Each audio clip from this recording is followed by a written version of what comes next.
Good morning, everybody.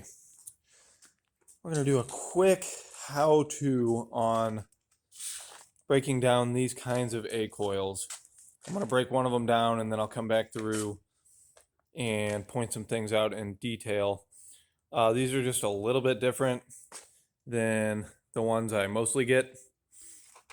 There's no screws in these. There's just one big faceplate and some cutting that has to be done to get it off. So I'm going to knock one of them out and then we'll go through and I'll show you what I did more closely.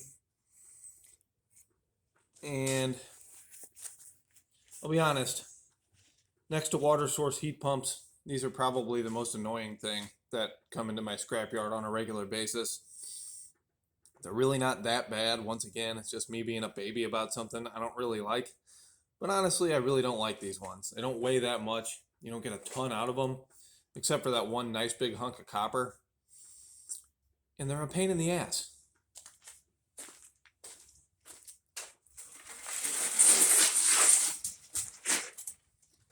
They've usually got some foam on it, which usually comes off pretty easily. Just like always, if it's stuck on, hit it with a Sawzall, get a knife, whatever. That's pretty self-explanatory there.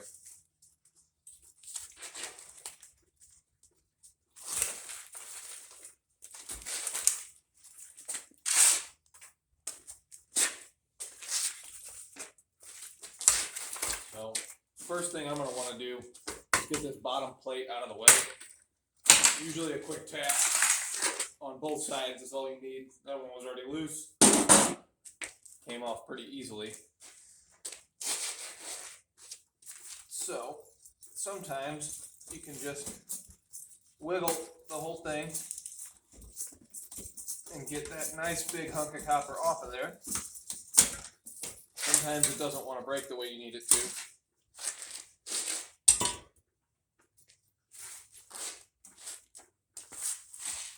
I'm just doing this with the bolt cutters. I think it's quick and easy enough. I've done them with Sawzalls, I've done them with angle grinders. Your tool of choice will be just fine, but this is not so loud, that way you guys can actually hear me.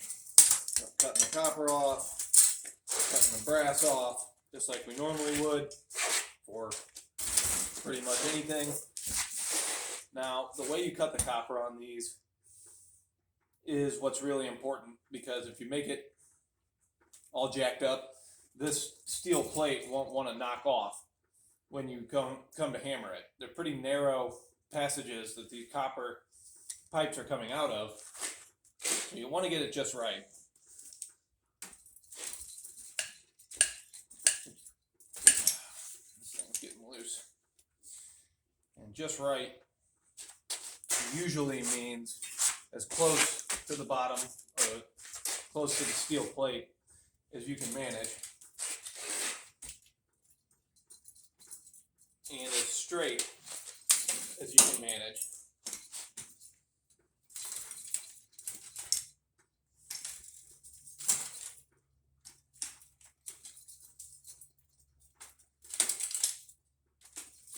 Now, if you were to use a grinder or Sawzall or something, it would give you a cleaner cut. It would probably make the hammering easier. It's just one of those things that it's quick enough like this, so I don't bother getting the extra tools out. And I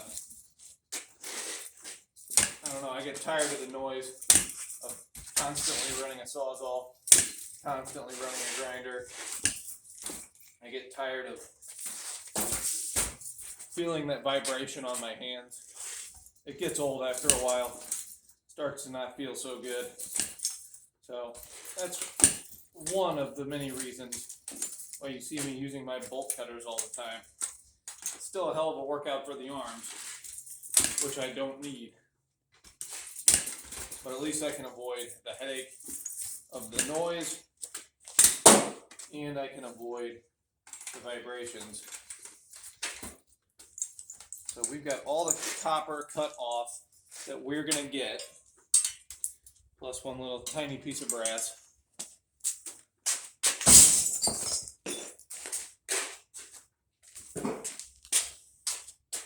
Now, there's one small difference between these two, and it's the part that holds the plate on.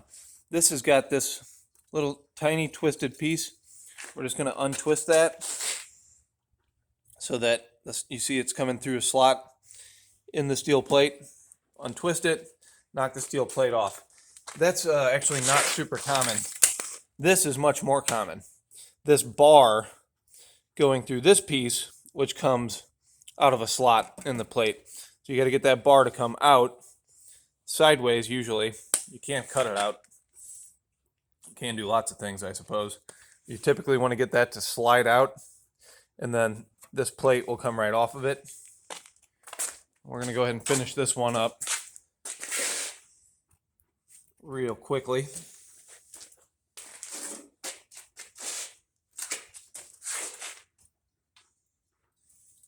You just straighten those out. Straighten them out, and you should be able to hammer this plate right off.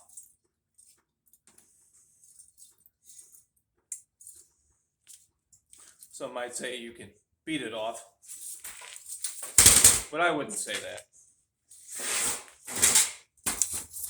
Okay. I'm going to go ahead and give this a quick whack.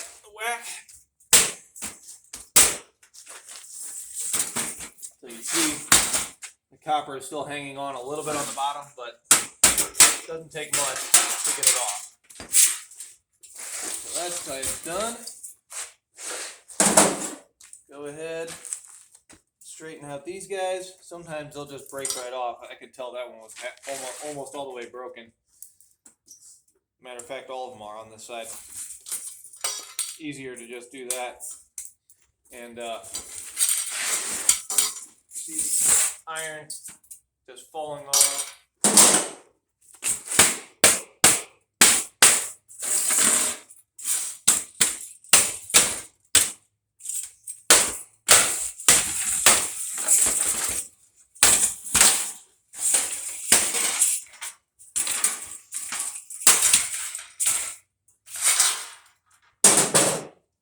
Okay, this is completely done now.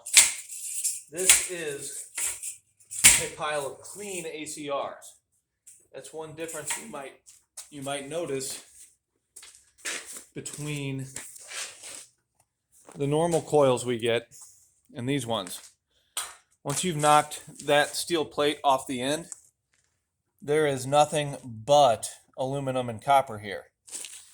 Typically, when we're breaking down coils, there's this steel plate that's attached, and you have to cut all the copper or cut behind it to get the whole plate off to get a clean ACR, which would be like this. You can see that's been sawed through, and the copper pipes are cut through. This one, the pipes are actually still intact, except for the few small cuts that I made on the bottoms of them. And that's it. That's a clean ACR. However, they're very light compared to a normal one. The weight might be similar on some, but these big guys over here, one of these sections, which, you know, both of these equals one full A coil. So just half of one, just one piece of that is going to weigh more than both of these combined. They're very light, which is irritating for all the annoying work you have to do. But anyways, let's pull this over here where we can get a better look at it. So we knock this plastic piece off the bottom to get it out of our way, give us more access to the pipes and the steel plate. We get this large piece of copper off. Sometimes you have to cut it with bolt cutters. Sometimes you can just grab it and bend it back and forth and they'll break off nicely. You have to cut these. If you see, they cross over the steel plate. If you don't cut every single one of these and as straight as possible so it comes out through that slot, then you won't be able to get the steel off.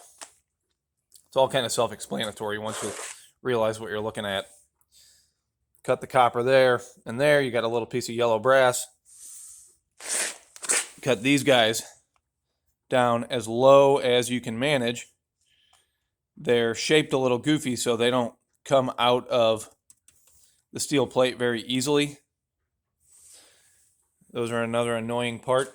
You got to get down real low and cut those. And once you've done that, with this type, I'm going to skip all that cutting and just show you the way to, or one way anyways, the way I like to do it, to pull those out, is to get the pliers. Let me bend that down a little bit to get it out of your way, and grab it and get a good grip on it. And I like to tap, and this one's all rusty, so I bet it's not even going to come out. Might have to cut it, but just keep on tapping on it. See how it's sliding out?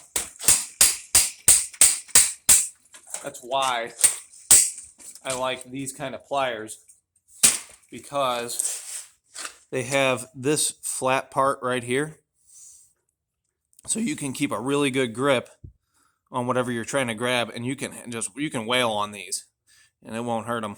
I mean, maybe it will eventually, but I've been using these for like 10 years and they're still holding strong. But you just hammer right on there and it'll knock it right out. And there's one on both sides, just like the other kind. And then you hammer from the inside out to knock the steel plate off. And that's it. You do all that and you got clean ACRs. And you got one of the more annoying pieces of scrap metal out of your yard.